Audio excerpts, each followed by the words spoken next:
Hello and welcome to the big picture. After days and weeks of intense consultations and pressures, Prime Minister Dr. Manmohan Singh has decided not to attend the CHOGM summit to be held in Colombo, Sri Lanka later this week. The decision has come after intense pressure was built on him from the political parties and politicians from Tamil Nadu, including his own party ministers and MPs. The decision to skip the CHOGM is ostensibly because of the Sri Lankan government's resistance to an independent inquiry into the human rights violations against Tamils there. However, many questions have been raised now about the decision of the PM to skip the meet and how it would affect the relations between India and Sri Lanka on the one hand and CHOGM on the other. More importantly, how far the Sri Lankan Tamils' cause would be served by this is also a crucial question which needs discussion. It may be recalled that elections to the Tamil-dominated northern province in Sri Lanka was held just about a couple of months back, after 2.5 decades, and the Tamil National Alliance won with a 2/3 majority. So how will the peace process within Sri Lanka and the issue of devolution of power to the provinces would be helped by this stand of India is also being asked. We will discuss all this today with an experienced panel of guests.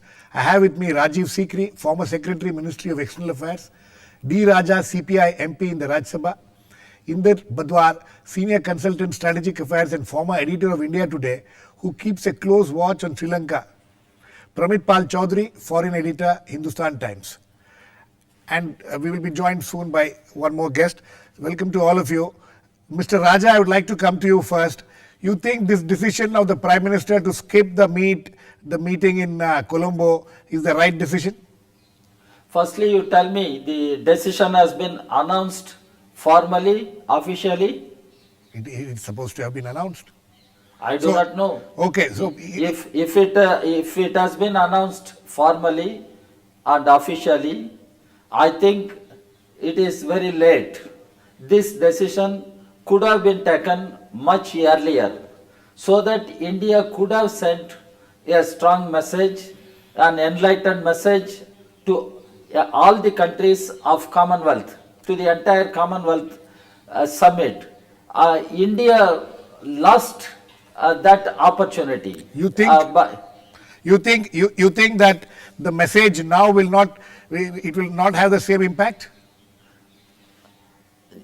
We will have to wait and see. What I am trying to say, because the Commonwealth itself, as somebody claims, is relic of British Empire, and no country was willing to host this meeting. Only Sri Lanka came forward to host the meeting, primarily with an objective to legitimize its actions in Sri Lanka. That is what we should try to understand. Why the Tamil Nadu Assembly passed a resolution. And I do not agree all the time. People are saying it is only Tamil Nadu politicians are raising this issue. It is pressure from Tamil Nadu politicians, as though Tamil Nadu politicians are in a separate independent republic. They are not part of India. And the question of Sri Lankan Tamils, the genocide which took place in Sri Lanka, the human rights violations, horrendous war crimes which took place in Sri Lanka are not the concern of others. Certainly. They are concerns only for Tamil Nadu politicians or Tamil Nadu parties. What are we discussing? Certainly. That is where I think the Prime Minister should have sent a strong message to the Sri Lankan authorities. We are concerned with all these issues, and India has expected a lot more from Sri Lankan government after the war 2009 for the rehabilitation of Tamil people, to find political solution to the Tamil people, but Sri Lankan government has thoroughly failed. Mr. This Raja, is what India should have conveyed. Mr. Raja, the elections to the one of the demands of everybody who was concerned about the Tamils in Sri Lanka was that there should be return to democracy. Their elections should be held in northern province. It has been held. Ostensibly, it has been a free and fair elections. We have not heard anybody having any serious problems with that. So, don't you think that there has been northern province? No, don't you think that there has been some progress at least so far? Let me respond to you. Elections were held in northern province. Yes. Actually, it was a verdict against Mr. Rajapaksa government in Sri Lanka. and it was also a message to government of India. And you are talking about only elections. But what about the 13th amendment in 13th Rajiv amendment? Gandhi Jayavardhan agreement? What was the engagement India had? India is talking about construction of 50,000 houses. Not even 1,000 houses have been No, Mr. Raja, constructed there. Mr. Raja, And no rehabilitation of Tamil people. no, all these points are well taken, but I'll come back to you. Let me go to Mr. Rajiv Sikri. Mr. Sikri, you think this was a wise decision? Mr. Raja feels that a lot needs to be done. Nothing much seems to have been done. But one major thing, as I pointed out, was that elections have been held. So you see some progress in this, or you think this decision of the Prime Minister was necessary to send what Mr. Raja says are strong signals which needs to be sent. Well, I think the decision was taken too late, and therefore. So you agree with Mr. Raja that it was taken? Yes, I agree with him. But do you agree with him that it was taken to the reasons why? What would be the impact of this late decision? From a diplomatic point of view, it is, in my view, not the right decision. I don't know if this is going to help the cause of the Sri Lankan Tamils. I doubt it very much because it will strengthen the hands of the hardliners in Sri Lanka.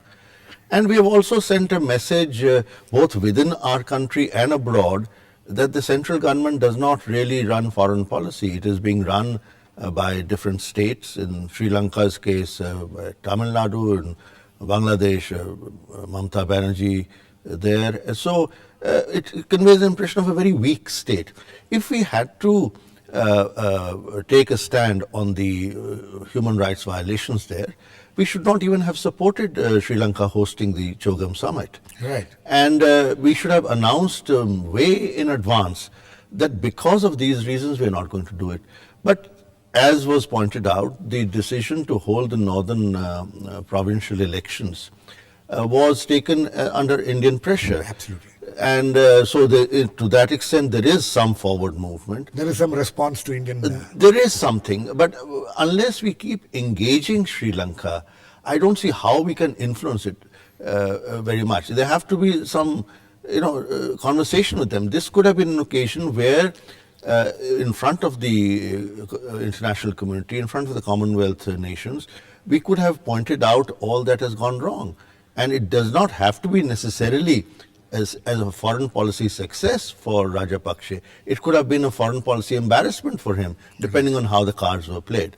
But India, as the chief player in Sri Lanka and on this issue, is not sending the Prime Minister. So obviously the Foreign Minister will not be able to make the kind of impact. Absolutely. Inder, coming to you, you think that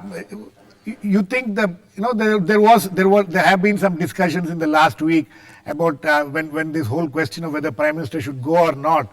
There was one point made that maybe the Prime Minister should also visit Jaffna and then go to Colombo, which could send strong signals. You think that would have been a better way out instead of skipping the meet altogether? Well, yes, there were several approaches made during the dialogue process that went on at a track 2 level, to which I am privy. There was also a suggestion from some high quarters in Sri Lanka, that perhaps the President Pranab Mukherjee could have gone. I don't think they were very pleased with the idea of the Vice President not going, and the Vice President himself backed off. Yes. And I believe that there is a sentiment in Sri Lanka that this is a direct slap in the face of President Rajapaksa, because he's the chairman. It is a slap in the face of the chair. He's taking this as a direct insult. The reaction may have been very moderate, saying that, well, we understand these political compulsions, and the compulsions have already been pointed out to you by Mr. Raja. Right. But the great irony is that India cannot have it both ways. On the one hand, let's say the Congress Party cannot have it both, every way, because on the one hand, the Congress Party is posturing politically in India by saying that, look, it is because of us that the Tamil cause has been helped by pushing the elections in November and making sure that they were fair. Right. And also, on the other hand, saying that, we are also, this is part of the process of pushing the 13th Amendment forward. Now, having done that, and having kept Rajapaksa to his promise of a fair and free election, whereby there were 70% people participated, and there were a huge amount of international observers who saw this as one of the fairest elections in our area. Even in Kashmir, the turnouts have never been more than 20 and 30%. And if people don't want to participate in an election, they boycott it, as they have in the past. The Tamils have boycotted elections in the past.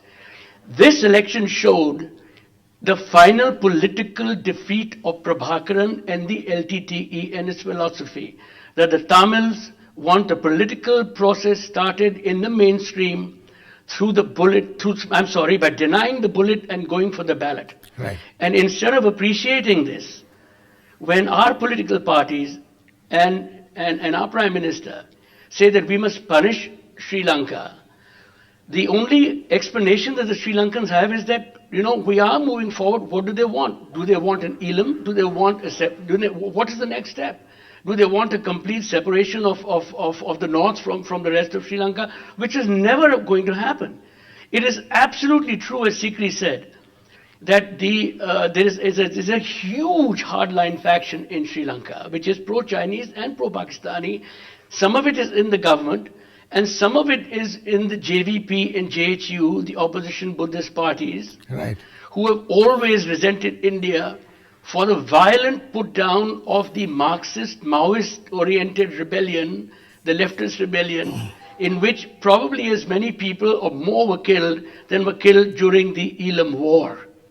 Now, these people have always been anti-India, and actually, Rajapaksa stood as a bulwark of pro-Indianism and against these forces. Now, these forces are going to say, well, see, we told you so. India has voted twice against us in the UN, and now when it had a chance to engage with us, and we have a very fine, very charismatic Chief Minister, Tamil Chief Minister Vigneswaran, and also who has the backing of Sampadan. Sampadan is the godfather of the TNA. Right. And that's right. And the TNA was a party that was created by the LTTE.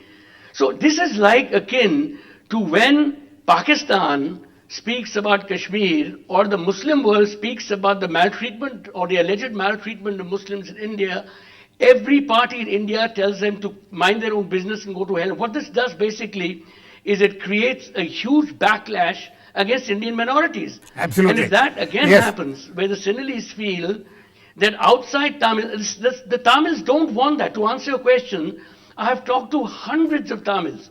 60% of them who live out of the north, who are not the upcountry Tamils, as well as people who have suffered horribly at the hands of discrimination against them. And they say, look, we are building our lives. 11,000 LTTE soldiers have been rehabilitated. They have not been wiped out. Please, for God's sakes, Indian political parties, Indian politicians, Indian Tamils, we are learning to take care of ourselves. Keep out of our affairs, and we will move forward together in a united Sri Lanka. Okay. So we are hurting their cause. I'm sorry, Mr. Raja, we are hurting their cause. Okay. Pramit, before I come to you, let me go back to Mr. Raja. Mr. Raja, these are sentiments where what Inder is expressing. What do you have to say to that? I am not a diplomat, firstly. Okay.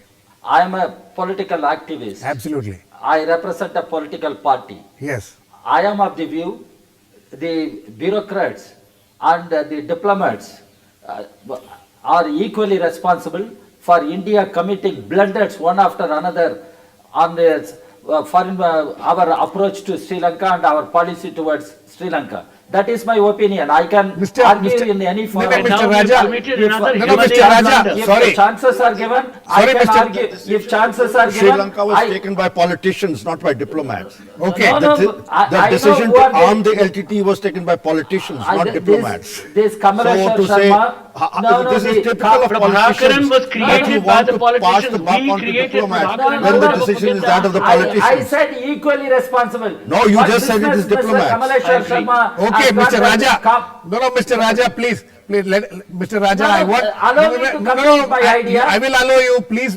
No, but please. You allow me to complete my idea. No, I will allow you. Hear you patiently. You have to hear my question before and then please complete after that. My question is what Inder says, that the Tamils in Sri Lanka are saying that we are trying to rebuild our lives. We have got an opportunity here. We have had elections here. So please, help us, but don't try to dominate us, or we know how to take care of ourselves. So please allow us to take care of ourselves. You think that sentiment don't you think that sentiment needs to be, we need to take note of that and allow that process to continue there. Firstly, I said it. The verdict of Tamil people is deadly against to Rajapaksa government and its policies. Fine. That's why, despite the military occupation of that area, despite the tortures continuing in that area, the Tamil people went and voted against Ms. Rajapaksa government in favor of TNA. I personally know Mr. Sambandam. Yes, I am personally sure. know Mr. Suresh Paramachandran. I am sure. Personally know Mr. Senapati Raja. It is not that without knowing anything, without having any interaction with these people, I am speaking before you. So are you that saying... does not have No, that Mr. understanding. Raja... I know what is happening inside TNA. Mr. and Raja... I know the stature that Mr. Vigneshwaran enjoys in northern province also. No, what Mr. I am trying to say... No, Mr. Raja, please. It is not are you calling him a puppet, Nadu. Mr. Raja? Mr. Are Raja. you calling the newly elected... Are you calling the newly elected Chief Minister a puppet, Mr. Raja? Are you insulting the democratic process in the North? I Are you insulting your own Tamil brethren in the North? Don't put You your are insulting the words in my Tamils. mouth. You are insulting the Tamils. No, you are I am insulting not the sa- democratic I am not- process I am- because I you am are an fighting ideologue. for Tamil Inder, one people minute. under Ideological interest. politician. I am Inder, fighting one for minute. Tamil Inder, people one under minute. interest. No, because he is And an ideologue. Don't That's put what your Inder- words in my mouth. Don't put your words in my mouth. doesn't look at the And facts. He I only know looks at his what I ideology. speak. Inder, I know one what I minute. speak. Mr. Raja, Because Mr. Raja. I know what I speak. Mr. Raja, please allow me to ask you a question. Mr. Raja, are you trying to say that this decision of the Prime Minister to skip the meet, the decision of the Indian government to protesting against, ostensibly to protest against the actions of the Sri Lankan government is something that the Sri Lankan Tamils have welcomed? Do you think it is Sri Lankan Tamils have welcomed this move? I do not know. I am speaking as an Indian. I am.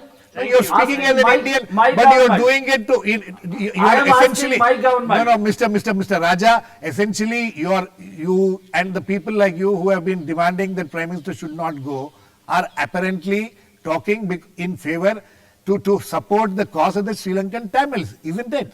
It is not. You are not Definitely. doing it for Indian Tamils' sake. Definitely, if Prime Minister has decided not to go, Prime Minister should state categorically, because of these problems, I am not attending that summit. Even British Premier could say this, the human rights violations or concerns, I will be raising these issues. Prime Minister has not spoken out. Okay, Spoke out. he will speak. Okay, I'll come back to you. Let me go to Pramit. Pramit, you think that this decision was taken under pressure by the Indian government, and you think this is something about which there was a consensus within the government? There was no consensus. The Prime Minister privately, the National Security Advisor Shiv Shankar Menon, Salman Khurshid, the Foreign Minister, were definitely in the belief that the Prime Minister should go, that Rajapaksa had acted in good faith, especially with the TNA victory in the northern province, and that engagement with Sri Lanka was the best way forward. He was opposed, obviously, by the Tamil ministers, but also by the Defense Minister, A.K. Antony, and some others. But ultimately, I think the Congress party, for electoral reasons, boxed him into a corner. And unfortunately, with Manmohan Singh in the past few years, he tends to succumb under pressure quite rapidly, even though theoretically he has the authority to make this decision. And so, yes, it was in my view, I would echo Mr. Sikri. It was diplomatically a very poor choice. It made us look as if we don't have a national foreign policy. We have a foreign policy dictated by regional parties for electoral reasons. This follows, of course, on Mamata Banerjee's sabotage of what was essentially a brilliant Bangladesh initiative. At this point, correctly, most governments in the neighborhood now look at India and wonder really what is the point in engaging with a country that does not seem to have a central government that controls its own foreign policy. Okay, Mr. Sikri, what will be the impact of this? May I come in here for a second? Yeah, I'll come to you, Inder. I'll come to you. Let me finish with Mr. Sikri. I'll come to you. Certainly. Mr. Sikri, what will be the impact of it? One, on the Indo-Sri Lankan relations itself, the CHOGM as a whole, and generally the how Indian foreign policy will be viewed from now on. Well, on the neighborhood, I think it sends a very poor message that India doesn't know how to handle its relationship with neighbors. It's either a bully or, as Pramit pointed out, that this policy is being dictated by regional leaders. The same Prime Minister had acted very forcefully in the case of the Indo-US nuclear deal, despite the strong opposition of people like Mr. Raja and others from the left. On India-Sri Lanka relations, I think that the Sri Lankans are smart people. I don't think they will allow the relationship to deteriorate too much, because at the end of the day they understand that India remains important, but there will be a resentment, a grievance, and it depends on Mr. Rajapaksa's statesmanship whether he chooses to go along with the hardliners or he tries to calm them down. I hope it's the latter, but I don't know. As far as Indian foreign policy in general is concerned, I think it sends a very dismal message that we just don't know what we want and we have no idea how to go about it, that India is having all kinds of aspirations which are completely in the air. And what about CHOGM? Well, CHOGM, where do we stay? Mr. Raja feels that it is one of those colonial legacies which we are unnecessarily continuing. But you see, the value of things like CHOGM is that it provides a venue, a framework for you to do bilateral business. Why does the Prime Minister go to the UN? Not because he wants to make a speech at the UNGA, but because he gets a chance to interact. Right. So similarly, CHOGM, you meet the leaders of 50 other countries. Right.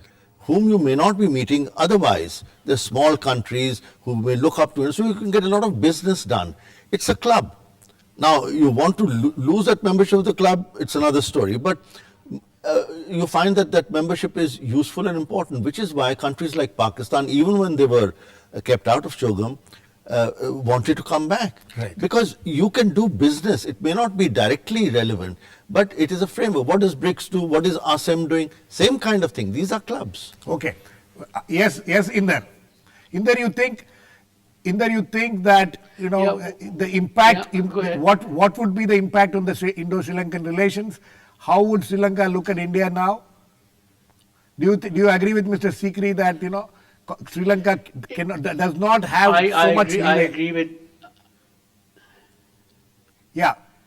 I agree with Sikri entirely. I think it's an extremely informed and blunt analysis. It completely jibes with, and I have no sides on this issue. I can see.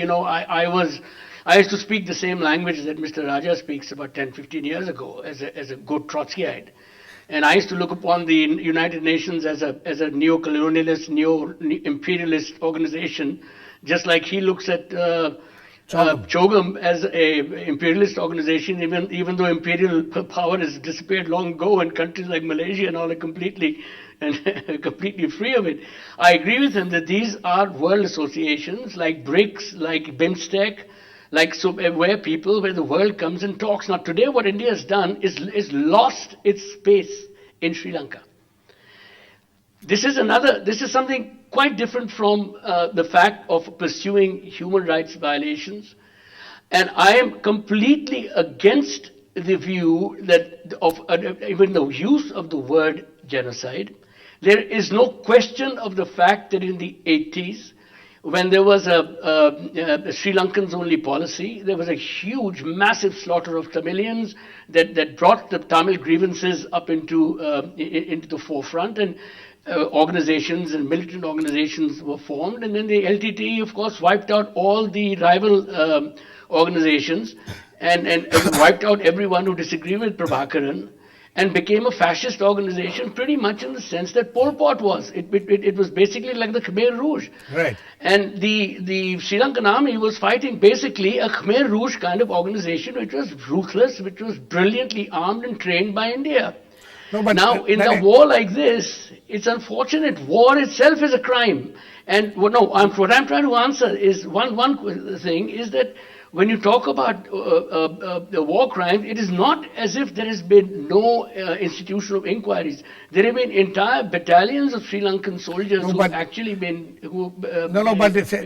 questioned and locked up and punished. Inder, sorry, my question to you is, do you think that Rajapakse needs to, give more confidence or, give more to such demands which are being made about having an independent inquiry into these human rights violations? Do you? I'm sure you agree that there have been several human rights violations. I absolutely agree. It's a different issue. It's an important issue. He has moved forward on that. If you look at the report, the Lessons Learned in Reconciliation Commission, it is over 1,000 pages. And it has chapters which deal with all these issues, human rights being among them, as well as disappearances. There's a special a panel, a committee that has been appointed to look at disappearances as well as crimes against journalists. What I'm saying is that they have moved forward with it, but no one seems to go into that and tell that story. So you think that there have been certain movement forward, but it is not being recognized here. Okay, Mr. Sikri, last words to you. Yes, I absolutely believe that, and I think by boycotting CHOGM, we're not going to get anywhere further. It's going to hurt. Okay. It's going to make him more stubborn. Mr. Sikri, last words to you. Do you think that do you agree with Inder that Mr. Rajapakse has done something about this human rights violation? Has there been any movement? Is it something which we need to take note of? Well, I think that there has been some progress, but obviously a lot more needs to be done. And I think that all this has to be seen against the background of what happened in 2009 and our complicity, including that of Tamil Nadu politicians, in ensuring that Rajapaksa was given a free hand to wipe out Prabhakaran and the LTTE. That the Tamil politicians don't talk about. Okay. I think on that note we need to end. Sorry we couldn't get back to Mr. Raja. There was some problem there. But the fact of the matter is this is something which will be discussed for some time to come.